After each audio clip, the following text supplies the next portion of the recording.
31 ساڵی 1948 تیرۆرکردنی سەرکردە و خەباتکار و ڕزگارکەری گەلێ هیندستان ماهاتما غاندی لە تەمەنی 79 ساڵیدا کردەی تیرۆرکردنەکە لەلایەن تۆندڕەوێکی هیندۆزەوە بە ناوی ناتهۆرام جۆتسی ئەنجامدرا بە بیانووی ئەوەی کە ماهاتما غاندی ڕۆڵی هەبووە لە دروستکردنی کۆماری پاکستان بۆ مسلمانەکان لە ساڵی 1947دا.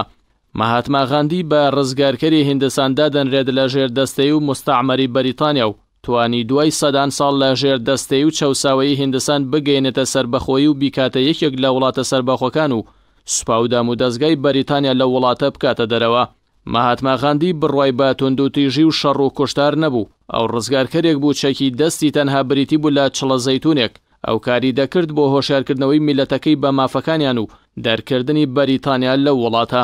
بەنەماڵەی ماهاتما غاندی بە درێژایی مێژوو لە ڕوبەڕووبوونەوە و تێکۆشاندا بوون دژی بەریتانیا. ماهاتما غاندی ڕۆژی 2 دەی ساڵی 1869 لەدایک بووە.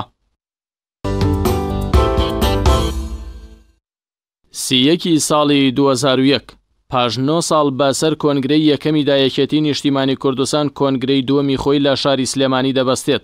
لەو کۆنگرەیەدا تەواوی بەرپرسە سەربازیەکانی شاخ دەرچوونەوە و بۆ یەکەم جاریش دکتۆر بەرهەم ئەحمەد ساڵح بووە ئەندامی سەرکردایەتی.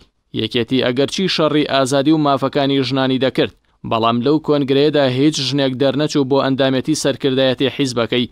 ژمارەی ئەندامانی کۆنگرە 1225 ئەندام بوو.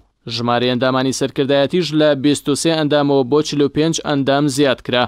جەلال تاڵەبانی بە بێڕکابەر و دەنگدان بۆ سکرتێری گشتی حیزبەکە هەڵبژێردرایەوە. یەکێتی نیشتیمانی کوردستان ساڵی 1975 لە سووریا دامەزرا لەلایەن 7 کەس لە دەستەی باڵایە و حیزبە.